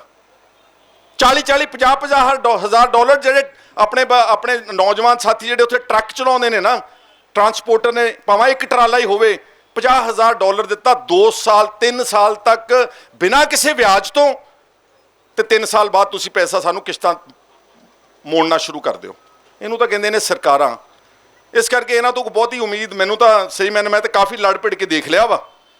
ਮੈਂ ਪਹਿਲਾਂ ਮੇਰੇ ਪਿਤਾ ਜੀ, ਕੁਛ ਲੋਕ ਪਤਾ ਨਹੀਂ ਨੌਜਵਾਨ ਕਿੰਨਾ ਕੁ ਜਾਣਦੇ, ਨੈਸ਼ਨਲ ਸਿਕਿਉਰਿਟੀ ਐਕਟ ਹੁੰਦਾ ਜਿਹੜਾ ਹੁਣ ਯੂਆਪਾ ਨਾ, ਇਹ ਤੋਂ ਪਹਿਲਾਂ ਇੱਕ ਨੈਸ਼ਨਲ ਸਿਕਿਉਰਿਟੀ ਐਕਟ ਹੁੰਦਾ NSA, ਉਹਦੇ 'ਚ ਨਜ਼ਰਬੰਦ ਕਰ ਦਿਓ। 365 ਦਿਨ ਕੋਈ ਪੁੱਛ ਹੀ ਨਹੀਂ ਸੀ ਸਕਦਾ, ਕੋਈ ਅਪੀਲ ਦਲੀਲ ਨਹੀਂ। ਇੱਕ ਐਡਵਾਈਜ਼ਰੀ ਕਮੇਟੀ ਬਣਦੀ ਸੀ, ਹੁਣ ਤਾਂ ਫਿਰ ਵੀ ਹਾਈ ਕੋਰਟ ਜਾ ਸਕਦੇ ਹਾਂ, ਹੁਣ ਤਾਂ ਫਿਰ ਵੀ ਕਿਸੇ ਅਦਾਲਤ ਵਿੱਚ ਜਾ ਸਕਦੇ ਹਾਂ। ਇੱਕ ਐਡਵਾਈਜ਼ਰੀ ਕਮੇਟੀ ਬਣਦੀ ਸੀ, ਜਿਹੜੇ 3 ਰਿਟਾਇਰਡ ਜੱਜਸ, ਸਰਕਾਰ ਨੇ ਆਪੇ ਜੱਜ ਲਾਉਣੇ ਹੁੰਦੇ ਆ, ਜਿਨ੍ਹਾਂ ਤੋਂ ਪਹਿਲਾਂ ਕੰਮ ਕਰਾਏ ਨੇ ਗਲਤ ਮਲਤ, ਉਹਨਾਂ ਨੂੰ ਰਿਟਾਇਰਮੈਂਟ ਤੋਂ ਬਾਅਦ ਉਸ ਕਮੇਟੀ 'ਚ ਨਾਮਜ਼ਦ ਕਰ ਦਿੰਦੇ ਸੀਗੇ। 365 ਦਿਨ ਇਕੱਲੇ ਅਸੀਂ ਨਹੀਂ, ਪੰਜਾਬ ਦੇ ਸੈਂਕੜੇ ਲੋਕਾਂ ਨੇ ਨਜ਼ਰਬੰਦ ਕੀਤਾ ਗਿਆ। ਇੱਕ ਮੈਨੂੰ ਯਾਦ ਹੈ, ਮੈਂ ਤਾਂ ਹਲੇ ਉਦੋਂ ਪੜ੍ਹਦਾ ਹੀ ਸੀਗਾ, ਤ੍ਰਿਪੁਰਾ ਅਗਰਤਲਾ, ਜਿਹੜਾ ਤ੍ਰਿਪੁਰਾ ਸਟੇਟ ਹੈ ਨਾ ਵੈਸਟ ਬੰਗਾਲ ਦੇ ਨਾਲ, ਅਗਰਤਲਾ ਉਹਦਾ ਕੈਪੀਟਲ ਆ। 365 ਦਿਨ ਪੂਰੇ ਉੱਥੇ ਨਜ਼ਰਬੰਦ ਰੱਖਿਆ ਸੀਗਾ। ਔਰ ਜਦੋਂ ਜਾਣਾ ਵੈਸਟ ਬੰਗਾਲ ਤੋਂ ਕੋਈ ਰਾਹ ਨਹੀਂ ਸੀਗਾ, ਅਗਰ ਸੜਕ ਦੇ ਰਾਹੀਂ ਜਾਣਾ ਸੀਗਾ ਤਾਂ 7 ਦਿਨ ਲੱਗਦੇ ਸੀਗੇ। ਜਹਾਜ਼ ਬੜਾ ਉਦੋਂ ਮਹਿੰਗਾ ਸੀ, ਬੜਾ ਘੱਟ ਸੀਗਾ। ਇੱਦਾਂ ਇਹ ਲੋਕਾਂ ਨੂੰ ਡਰਾਉਂਦੇ ਨੇ, ਧਮਕਾਉਂਦੇ ਨੇ, ਆਪਣਾ ਮੱਚ ਮਾਰਦੇ ਨੇ। ਔਰ ਮੈਂ ਸਮਝਦਾ ਕਿਤੇ ਨਾ ਕਿਤੇ ਸਾਡੀ ਜਿਹੜੀ ਆ, ਮੈਂ ਹੁਣ ਕਿਸੇ ਦਾ ਕੀ ਨਾਮ ਲਵਾਂ, ਇਹ ਲੀਡਰਸ਼ਿਪ ਕ੍ਰਾਈਸਿਸ ਹੈ ਪੰਜਾਬ ਦਾ। ਜੇ ਪੰਜਾਬ 'ਚ ਅੱਜ ਕਿਸਾਨਾਂ ਦਾ ਮੰਗ ਉੱਠੀ ਹੁੰਦੀ, ਨਾਰਮਲ ਕੋਰਸ ਵਿੱਚ ਕਿਸੇ ਹੋਰ ਸੂਬੇ ਵਿੱਚ ਉੱਠੀ ਹੁੰਦੀ ਨਾ, ਉੱਥੋਂ ਦੀ ਵਿਰੋਧੀ ਧਿਰ ਨੇ ਇਸ ਸੰਘਰਸ਼ ਨੂੰ ਲੀਡ ਕਰਨਾ ਸੀਗਾ। ਪਰ ਪੰਜਾਬ ਦੇ ਵਿੱਚ ਲੋਕ ਇੰਨੇ ਬਦਜਨ ਹੋ ਚੁੱਕੇ ਨੇ ਸਿਆਸੀ ਲੀਡਰਾਂ ਤੋਂ, ਇੰਨੀ ਨਫ਼ਰਤ ਕਰਦੇ ਨੇ, ਇੰਨੀ ਨਫ਼ਰਤ ਦੀ ਭਾਵਨਾ ਹੋ ਗਈ ਕਿ ਉਹ ਇਹ ਸਾਰਾ ਸੰਘਰਸ਼ ਕਿਸਾਨ ਜਥੇਬੰਦੀਆਂ ਤੇ ਨੌਜਵਾਨ ਤਬਕਾ ਮੋਰੇ ਆ ਗਿਆ। ਔਰ ਪੰਜਾਬ ਖਾਸ ਤੌਰ ਤੇ ਅਕਾਲੀ ਦਲ ਭਰਾਓ ਕੋਈ ਛੋਟੀ ਮੋਟੀ ਜਮਾਤ ਨਹੀਂ ਗੀ।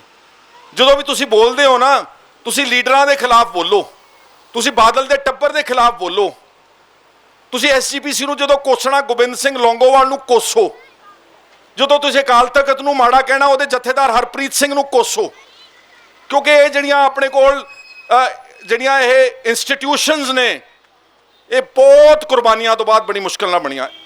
ਔਰ ਜਦ ਤੱਕ ਅਕਾਲੀ ਦਲ ਫਿਰ ਵੀ ਇਹਨਾਂ ਹਾਲਾਤਾਂ 'ਚ ਵੀ ਜਦ ਤਾਈਂ ਉਹ ਕਿਸੇ ਨਿਰਪੱਖ ਹੱਥਾਂ ਵਿੱਚ ਸੀਗਾ ਤਾਂ ਫਿਰ ਵੀ ਕੋਈ ਨਾ ਕੋਈ ਲੋਕਾਂ ਦੀ ਗੱਲ ਕਰਦਾ ਸੀਗਾ। ਜਦੋਂ ਦਾ ਇਸ ਟੱਬਰ ਦੇ ਹੱਥ ਆ ਗਈ ਕਮਾਂਡ ਬਾਦਲ ਦੇ ਟੱਬਰ ਦੀ, ਇਹਨਾਂ ਨੇ ਬੇੜਾ ਗਰਕ ਕਰ ਦਿੱਤਾ ਭਰਾਓ। ਨਹੀਂ ਤਾਂ ਅਕਾਲੀ ਦਲ ਨੇ ਇਹ ਲੀਡ ਕਰਨੀ ਸੀ ਐਜੀਟੇਸ਼ਨ। ਆ ਜਿਹੜਾ ਅੱਜ ਆਪਾਂ ਲੱਭਦੇ ਫਿਰਦੇ ਨਾ ਬਦਲ ਲੱਭੋ, ਸਾਨੂੰ ਕੋਈ ਮੇਰਾ ਵੱਡਾ ਵੀਰ ਕਹਿ ਕੇ ਗਿਆ ਬੰਦੇ ਨਹੀਂ ਇਕੱਠੇ ਹੁੰਦੇ, ਬਦਲ ਦੀ ਲੋੜ ਹੀ ਕੋਈ ਨਹੀਂ ਸੀਗੀ। ਸ਼੍ਰੋਮਣੀ ਅਕਾਲੀ ਦਲ ਇਤਿਹਾਸਿਕ ਗੌਰਵਮਈ 100 ਸਾਲ ਪੁਰਾਣੀ, ਕਾਂਗਰਸ ਤੋਂ ਬਾਅਦ ਜੇ ਕੋਈ ਹੋਰ ਪਾਰਟੀ ਇਸ ਦੇਸ਼ ਵਿੱਚ ਸਭ ਤੋਂ ਪੁਰਾਣੀ ਆ ਤਾਂ ਕੱਲੀ ਸ਼੍ਰੋਮਣੀ ਅਕਾਲੀ ਦਲ। ਅਸੂਲਣ ਤਾਂ ਅੱਜ ਇਹ ਚਾਹੀਦਾ ਵਾ ਕਿ ਕਿਸੇ ਤਰੀਕੇ ਨਾਲ ਇਸ ਟੱਬਰ ਨੂੰ ਪੁੱਟ ਕੇ, ਇਹਨੂੰ ਕਿਤੇ ਸੁੱਟ ਕੇ ਤੇ ਸ਼੍ਰੋਮਣੀ ਅਕਾਲੀ ਦਲ ਚੰਗੇ ਬੰਦਿਆਂ ਦੇ ਹੱਥ ਵਿੱਚ ਹੋਵੇ, ਦੂਰਅੰਦੇਸ਼ ਬੰਦਿਆਂ ਦੇ ਹੱਥ ਵਿੱਚ ਹੋਵੇ, ਕਿਸੇ ਹੋਰ ਆਰਗੇਨਾਈਜੇਸ਼ਨ ਦੀ ਲੋੜ ਨਹੀਂ ਗੀ।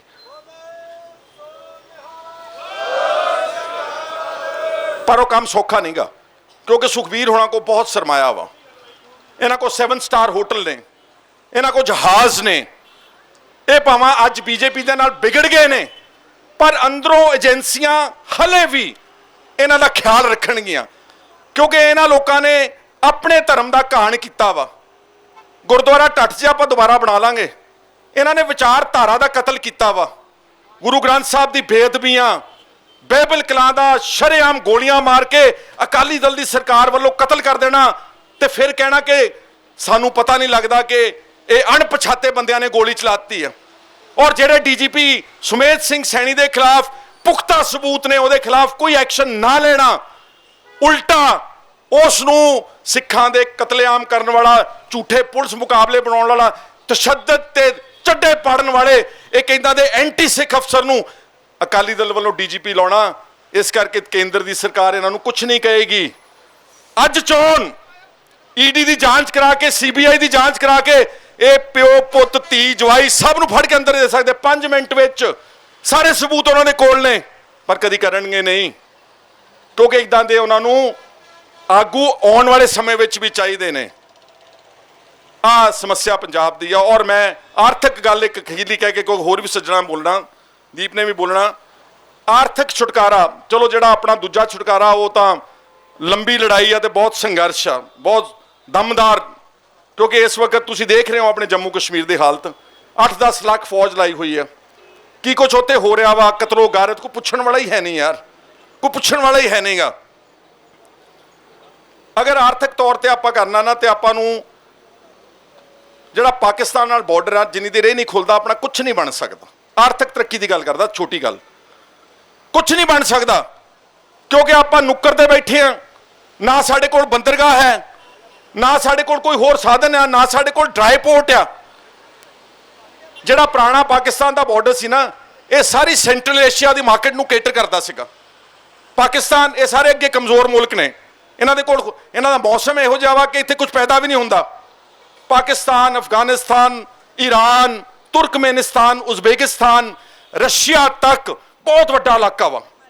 ਆਪਣੀ ਏਡੀ ਵੱਡੀ ਮਾਰਕੀਟ ਹੈ ਨਾ, ਇੱਥੇ ਪੰਜਾਬ ਦੇ ਵਿੱਚ ਪੈਦਾ ਕੀਤੀ ਗਈ ਹਰ ਚੀਜ਼ ਵਿਕ ਸਕਦੀ ਹੈ, ਪਰ ਉਹਨਾਂ ਨੇ ਬੰਦ ਕਰਤਾ। ਝਗੜਾ ਤਾਂ ਇਹਨਾਂ ਸਰਕਾਰਾਂ ਦਾ ਹੋਊਗਾ, ਸਾਡਾ ਤਾਂ ਕੋਈ ਝਗੜਾ ਹੀ ਨਹੀਂਗਾ। ਤੁਸੀਂ ਤੁਹਾਡੇ ਚੋਂ ਬਹੁਤ ਸਾਰੇ ਲੋਕ ਪਾਕਿਸਤਾਨ ਜਾ ਕੇ ਆਉਣੇ ਜੱਥਿਆਂ ਦੇ ਵਿੱਚ, ਕਿੰਨੀ ਇੱਜ਼ਤ ਕਰਦੇ ਨੇ ਉੱਥੋਂ ਦੇ ਲੋਕ ਸਿੱਖਾਂ ਦੀ ਤੇ ਪੰਜਾਬੀਆਂ ਦੀ। ਇਸ ਲਈ ਮੇਰੇ ਵੀਰੋ, ਜਦ ਤੱਕ ਪਾਕਿਸਤਾਨ ਦਾ ਬਾਰਡਰ, ਜੇ ਆਪਾਂ ਕਹਿ ਰਹੇ ਕਰੰਟ ਇਕਨੋਮਿਕ ਕ੍ਰਾਈਸਿਸ, ਆਰਥਿਕ ਤੌਰ ਤੇ ਜਿਹੜਾ ਆਪਣਾ ਨੁਕਸਾਨ ਹੋਇਆ, ਔਰ ਇਕੱਲਾ ਸਾਡਾ ਨਹੀਂ ਹੋਇਆ, ਕਿਸਾਨਾਂ ਦਾ, ਵਪਾਰੀਆਂ ਦਾ ਵੀ ਬਹੁਤ ਹੋਇਆ ਵਾ। ਇੰਡਸਟਰੀ ਫੇਲ ਆ। ਸਾਰੇ ਪਹਾੜੀ ਰਾਜੇ ਸੂਬਿਆਂ ਨੂੰ, ਜਿਹੜੇ ਪਹਾੜੀ ਸੂਬੇ ਨੇ, ਇਹਨਾਂ ਨੂੰ ਬਹੁਤ ਸਾਰੀਆਂ ਛੋਟਾਂ ਦੇ ਕੇ ਸਾਰਾ ਵਪਾਰ ਉਧਰ ਢੱਕ ਦਿੱਤਾ ਇਸ ਸਰਕਾਰ ਨੇ। ਆਪਣੇ ਕੋਈ ਵਪਾਰ ਨਹੀਂ ਹੈਗਾ।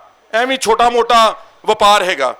ਇੰਡਸਟਰੀ ਲਈ ਤੇ ਐਗਰੀਕਲਚਰ ਗਰੋਥ ਲਈ ਤੇ ਆਰਥਿਕ ਤੌਰ ਤੇ ਪੰਜਾਬ ਦੀ ਤਰੱਕੀ ਵਾਸਤੇ ਜਦ ਤੱਕ ਪਾਕਿਸਤਾਨ ਨਾਲ ਬਾਰਡਰ ਨਹੀਂ ਖੋਲ੍ਹਿਆ ਜਾਂਦਾ, ਪੰਜਾਬ ਦੇ ਕੋਈ ਬਚਾਓ ਨਹੀਂ ਹੈਗਾ, ਕੋਈ ਬਚਾਓ ਨਹੀਂ। ਔਰ ਮਾਫ ਕਰਨਾ, ਪੰਜਾਬ ਦੀ ਧਰਤੀ ਕਣਕ ਝੋਨੇ ਲਈ ਥੋੜੋ ਬਣੇ ਅਸੀਂ। ਕਣਕ ਤਾਂ ਝੋਨਾ ਸਾਡੀ ਮਜਬੂਰੀ ਆ, ਕਿਉਂਕਿ ਹੋਰ ਕੋਈ ਫਸਲ ਤੇ MSP ਨਹੀਂ ਗਈ ਤੇ ਸਾਡੇ ਕੋਲ ਆਮਦਨ ਨਹੀਂ ਗਈ ਤੇ ਸਾਡਾ ਕਰਜ਼ਾ ਹੋਰ ਚੜ ਜਾਊਗਾ। 1 ਕਿਲੋ ਚੌਲ ਪੈਦਾ ਕਰਨ ਲਈ 5000 ਲੀਟਰ ਲੱਗ ਰਿਹਾ ਵਾ। ਆਪਾਂ ਤਾਂ ਸਾਰਾ ਪਾਣੀ ਖਾ ਗਏ ਯਾਰ ਥੱਲੜਾ। ਔਰ ਜਿਹੜਾ ਪਾਣੀ ਖਾਦਾ ਉਹਦੇ ਨਾਲ ਜੋ ਖਾਦਾਂ ਕੀਟਨਾਸ਼ਕ ਗਏ ਉਹਦੇ ਨਾਲ ਕੈਂਸਰ ਪਾਤਾ ਆਪਾਂ ਸਾਰੇ ਪੰਜਾਬ ਦੇ ਵਿੱਚ। ਇਹ ਤਾਂ ਇੱਥੇ ਪੰਜਾਬ ਦੀ ਸਰਕਾਰ ਦੀ ਨਲਾਇਕੀ ਮੈਂ ਸਮਝਦਾ ਬਹੁਤ ਵੱਡੀ ਆ। ਇਹਨਾਂ ਨੂੰ ਘੱਟੋ ਘੱਟ 25-30 ਸਾਲ ਪਹਿਲਾਂ ਸੋਚਣ ਲੱਗ ਜਾਣਾ ਚਾਹੀਦਾ ਸੀਗਾ ਕਿ ਕਣਕ ਝੋਨਾ ਜਿਹੜਾ ਵਾ ਅਗਾਂਹ ਭਾਰਤ ਵਿੱਚ ਲੋੜ ਨਹੀਂ ਪੈਣੀ ਇਹਨਾਂ ਨੂੰ, ਇਹਨਾਂ ਕੋਲ ਬਥੇਰਾ ਵਾਧੂ ਹੋ ਜਾਣਾ। ਇੱਥੇ ਤਾਂ ਸਭ ਕੁਝ ਉਗਾਇਆ ਜਾ ਸਕਦਾ। ਤੁਸੀਂ ਸਾਰੇ ਸੁਣ ਰਹੇ ਹੋ ਕਿ ਅੱਜ ਸਭ ਤੋਂ ਚੰਗਾ ਖਾਣ ਵਾਲਾ ਤੇਲ ਜਿਹੜਾ ਵਾ ਉਹਨੂੰ ਓਲਿਵ ਆਇਲ ਕਹਿੰਦੇ ਨੇ। ਓਲਿਵ ਆਇਲ ਉਹ ਪੰਜਾਬ ਵਿੱਚ ਪੈਦਾ ਹੋ ਸਕਦਾ ਵਾ। ਖਰੇ ਕਿੰਨੇ ਨੂੰ 1000 ਰੁਪਏ ਨੂੰ ਕਿਲੋ ਆ ਕਿ 1500 ਵਾਲਾ ਵੀ ਆ, 2000 ਵਾਲਾ ਵੀ ਆ ਕਿਲੋ, ਇੱਥੇ ਪੈਦਾ ਹੋ ਸਕਦਾ ਵਾ। ਪਰ ਕਿਸੇ ਨੇ ਕੋਸ਼ਿਸ਼ ਹੀ ਨਹੀਂ ਕੀਤੀ ਕਿ ਅਸੀਂ ਉਹਦੀ ਮਾਰਕੀਟ ਲੱਭੀਏ, ਇਹਨਾਂ ਨੂੰ ਕੁਝ ਸਿਖਾਈਏ ਕਿ ਤੁਸੀਂ ਓਲਿਵਸ ਪੈਦਾ ਕਰ ਲਓ। ਇੱਥੇ ਫਲ ਫਰੂਟ ਸਬਜ਼ੀਆਂ ਹਰ ਤਰ੍ਹਾਂ ਦੀ ਫਸਲ। ਕੈਲੀਫੋਰਨੀਆ ਨਾਲੋਂ ਚੰਗੀ ਜ਼ਮੀਨ ਹੈ ਆਪਣੇ। ਕੈਲੀਫੋਰਨੀਆ ਨਾਲੋਂ ਸਭ ਤੋਂ ਵਧੀਆ ਜ਼ਮੀਨ ਦੁਨੀਆ ਦੀ ਕੈਲੀਫੋਰਨੀਆ ਮੰਨੀ ਜਾਂਦੀ, ਜਿੱਥੇ ਬਦਾਮਾਂ ਦੇ ਬਾਗ ਨੇ, ਸੌਗੀ ਦੇ ਬਾਗ ਨੇ, ਅਖਰੋਟਾਂ ਦੇ ਬਾਗ, ਉਹਦੇ ਨਾਲੋਂ ਚੰਗੀ ਜ਼ਮੀਨ ਆ। ਪਰ ਸਾਡੀ ਲੀਡਰਸ਼ਿਪ ਨੇ ਕਦੀ ਸੋਚਿਆ ਨਹੀਂਗਾ। ਆਪਣੇ ਘਰ ਜ਼ਰੂਰ ਭਰੇ ਨੇ, ਆਪਣੀਆਂ ਬੱਸਾਂ ਬਣਾ ਲਈਆਂ, ਆਪਣੇ ਹੋਟਲ ਬਣਾ ਲਏ, ਆਪਣੇ ਮਹਿਲ ਬਣਾ ਲਏ, ਆਪਣੀਆਂ ਜਾਇਦਾਦਾਂ ਬਣਾ ਲਈਆਂ। ਕੁੱਲ ਬਣਾ ਕੇ ਇਹਦਾ ਖਮਿਆਜ਼ਾ ਆਮ ਜਨਤਾ ਪੰਜਾਬ ਦੀ ਭੁਗਤ ਰਹੀ ਆ। ਕਹਿਣ ਨੂੰ ਮੇਰੇ ਸਤਿਕਾਰਯੋਗ ਵੀਰੋ ਤੇ ਭਰਾਓ ਬਹੁਤ ਕੁਛ ਹੈ, ਸਮਾਂ ਇਜਾਜ਼ਤ ਨਹੀਂ ਦਿੰਦਾ। ਮੈਂ ਤੁਹਾਡਾ ਸਭ ਦਾ, ਮੈਨੂੰ ਪਤਾ ਕੋਈ ਲੋਕੀ ਐਵੇਂ ਹਰ ਇੱਕ ਨੂੰ ਮਾੜਾ ਸਮਝਦੇ ਆ। ਤੁਸੀਂ ਵੀ ਤੁਹਾਨੂੰ ਇੱਕ ਬੇਨਤੀ ਵੀ ਪਹਿਲਾਂ ਹਰ ਬੰਦੇ ਦਾ ਕਿਰਦਾਰ ਅੱਛੀ ਤਰ੍ਹਾਂ ਦੇਖੋ, ਫਿਰ ਉਹਨੂੰ ਉਸ ਬ੍ਰੈਕਟ ਵਿੱਚ ਰੱਖੋ।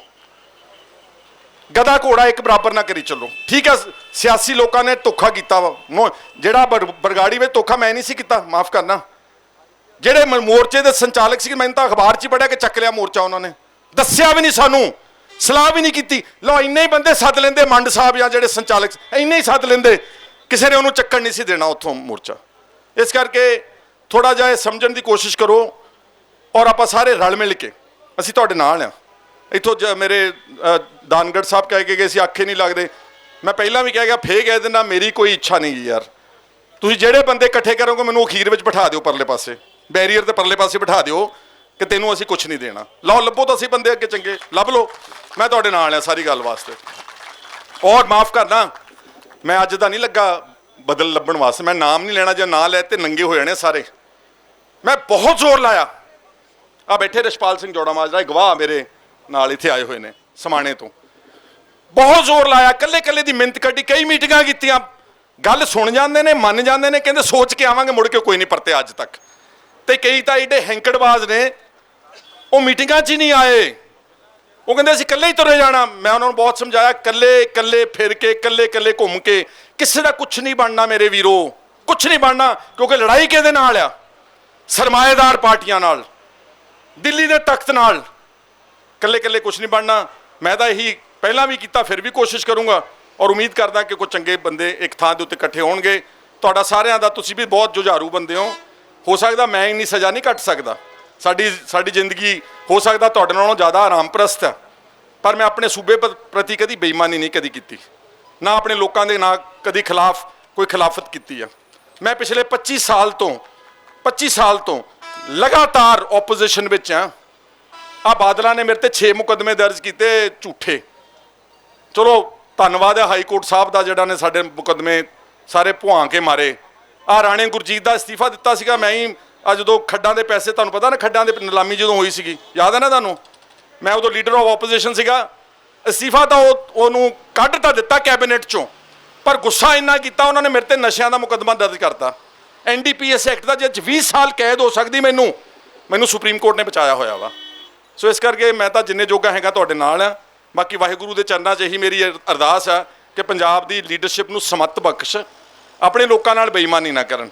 ਕਿਉਂਕਿ ਜਦੋਂ ਵਾੜ ਹੀ ਖੇਤ ਨੂੰ ਖਾਣ ਲੱਗ ਜੇ ਨਾ, ਫਿਰ ਖੇਤ ਦਾ ਕੁਝ ਨਹੀਂ ਬਚਾਅ ਹੋ ਸਕਦਾ। ਸਾਡੇ ਨਾਲ ਇਹ ਪਿਛਲੇ 73 ਸਾਲ ਦੀ ਆਜ਼ਾਦ ਭਾਰਤ ਦੇ ਇਤਿਹਾਸ ਵਿੱਚ ਉਹਨਾਂ ਨੇ ਤਾਂ ਸਾਨੂੰ ਮਾਰਨਾ ਹੀ ਮਾਰਨਾ ਸੀ, ਸਾਡੇ ਆਪਣੇ ਵੀ ਸਾਨੂੰ ਮਾਰਦੇ ਰਹੇ ਨੇ। ਇਹ ਅੱਜ ਹਾਲਾਤ ਨੇ। ਤੁਹਾਡਾ ਸਾਰਿਆਂ ਦਾ ਬਹੁਤ ਬਹੁਤ ਸ਼ੁਕਰੀਆ। ਇਹਦਾ ਜੋ ਕੁਝ ਗੱਲਾਂ ਕੀਤੀਆਂ ਦਾ ਮਤਲਬ ਮੈਂ ਨਹੀਂ ਕਿ ਮੇਰੀ ਸਪਿਰਿਟ ਡਾਊਨ ਆ, ਮੈਂ ਨਾਲ ਆ ਤੁਹਾਡੇ। ਜਿੱਥੇ ਆਵਾਜ਼ ਲਾਓਗੇ, ਕਿਉਂਕਿ ਥੋੜੀ ਬਹੁਤੀ ਤਾਂ ਮਾਣ ਇੱਜ਼ਤ ਹਰ ਇੱਕ ਚਾਹੁੰਦਾ ਨਾ, ਬੁਲਾ ਕੇ ਜੇ ਕੋਈ ਬੰਦਾ ਉੱਥੇ ਕਿਸੇ ਦੀ ਬੇਇੱਜ਼ਤੀ ਕਰੇ, ਉੱਥੇ ਮੁੜ ਕੇ ਨਹੀਂ ਕੋਈ ਜਾਂਦਾ ਚੰਗਾ ਬੰਦਾ। ਮੈਨੂੰ ਸਭ ਤੋਂ ਪਹਿਲਾਂ ਆਪਣੀ ਸੈਲਫ ਰਿਸਪੈਕਟ ਕਹਿੰਦੇ ਨੇ ਇਹਨੂੰ, ਸਭ ਤੋਂ ਪਹਿਲਾਂ ਸੈਲਫ ਰਿਸਪੈਕਟ ਪਿਆਰੀ ਆ। ਜਿੱਥੇ ਵੀ ਕੋਈ ਮਾਣ ਸਤਿਕਾਰ ਨਾਲ ਸੱਦੇ, ਕੋਈ ਗਰੀਬ ਤੋਂ ਗਰੀਬ ਆਦਮੀ, ਛੋਟੇ ਤੋਂ ਛੋਟੇ ਕੇਸ ਵਿੱਚ ਆ ਜਿਹੜਾ ਯੂਆਪਾ ਦਾ ਕਾਲਾ ਕਾਨੂੰਨ ਲੜਿਆ, ਕੌਣ ਲੜਿਆ ਵਾ? ਬੋਲੀ ਕੋਈ ਪੋਲੀਟੀਕਲ ਪਾਰਟੀ? ਕੌਣ ਸੀ ਉਹਦੇ ਚ ਮਾਰੇ ਗਏ ਬੰਦੇ? ਕੌਣ ਗ੍ਰਿਫਤਾਰ ਸੀਗੇ? ਸਾਰੇ ਦਲਿਤ ਗੁਰਸਿੱਖ ਬੱਚੇ, ਸਾਰੇ। ਆ ਸੇਰਾ ਪਿੰਡ ਆ ਪਟਿਆਲੇ, ਤੁਹਾਡੇ ਤੋਂ ਦੂਰ ਤਾਂ ਨਹੀਂਗਾ। ਸੁਖਚੈਨ ਸਿੰਘ ਉਹ ਦਲਿਤ ਸੀਗਾ। ਇੱਕ ਜਿਹੜਾ ਚੱਕ ਕੇ ਉਹ ਵਿਚਾਰੇ ਨੂੰ ਗ੍ਰੰਥੀ ਸੀ, ਜਿਹੜਾ ਹੁਣ ਮੈਨੂੰ ਨਾਂ ਭੁੱਲ ਗਿਆ, ਸੰਗਰੂਰ ਦਾ ਪਿੰਡ ਸੀਗਾ ਉਹ, ਰੱਤਾ ਖੇੜਾ, ਗੁਰਸਿੱਖ ਨੌਜਵਾਨ, ਘਰੋਂ ਖੁਸ਼ ਹੋ ਕੇ ਗਿਆ ਕਿ ਚਲੋ ਇੱਕ ਨੋਟਿਸ ਹੀ ਆਇਆ ਵਾ, ਉੱਥੇ ਪਤਾ ਨਹੀਂ ਉਹਦੇ ਕਿੰਨਾ ਮਾਨਸਿਕ ਟੌਰਚਰ ਤੇ ਫਿਜ਼ੀਕਲ ਟੌਰਚਰ ਕੀਤਾ। ਸ਼ਾਮ ਨੂੰ ਕਹਿੰਦੇ ਆ ਕਿ ਆਤਮ ਹੱਤਿਆ ਕਰ ਲਈ ਪੱਖੇ ਨਾਲ ਟੰਗ ਕੇ। ਅਸੀਂ ਸਾਰੇ ਉਹਨਾਂ ਦੇ ਕੇਸ ਵੀ ਲੜੇ ਆ। ਮੈਨੂੰ ਪਤਾ ਜਦੋਂ ਇਦਾਂ ਦੀਆਂ ਕੇਸਾਂ ਲੜਦੇ ਆ, ਜਾਂ ਜਦੋਂ ਅਸੀਂ ਕਿਸੇ ਇਦਾਂ ਦੀ ਗੱਲ ਮਗਰ ਜਾਂਦੇ, ਉਹ ਕਹਿੰਦੇ ਇਹ ਤੋਂ ਬਚਿਓ, ਵੋਟਾਂ ਖਰਾਬ ਹੋ ਜਾਣਗੀਆਂ, ਕਿਉਂਕਿ ਦੂਜੇ ਜਿਹੜੇ ਸ਼ਹਿਰੀ ਵੋਟਰ ਆ ਤੁਹਾਡੇ ਨਾਲ ਨਾਰਾਜ਼ ਹੋ ਜਾਣਗੇ। ਇਹ ਪੋਲਿਟਿਕਸ ਆ ਪੰਜਾਬ ਦੀ। ਸ਼ਹਿਰੀ ਵੋਟਰ ਤੋਂ ਡਰ ਕੇ ਅਸੀਂ ਅੱਜ ਇੱਥੇ ਪਹੁੰਚੇ ਹੋਏ ਹਾਂ। ਸੋ ਮੈਂ ਹਮੇਸ਼ਾ ਆਪਣੇ ਵੱਲੋਂ ਇਮਾਨਦਾਰੀ ਨਾਲ ਕੋਸ਼ਿਸ਼ ਕੀਤੀ, ਗਾਂ ਵੀ ਕਰਦਾ। ਕਹਿਣ ਦਾ ਭਾਵ ਮੇਰਾ ਸੀ ਕਿ ਮੇਰੀ ਸਪਿਰਿਟ ਡਾਊਨ ਨਹੀਂ ਗਈ। ਹੋ ਸਕਦਾ ਮੈਂ ਥੋੜਾ ਬਹੁਤਾ ਕੁਝ ਨੈਗੇਟਿਵ ਗੱਲਾਂ ਕੀਤੀਆਂ ਹੋਣ, ਸਪਿਰਿਟ ਮੇਰੀ ਅਪ ਆ।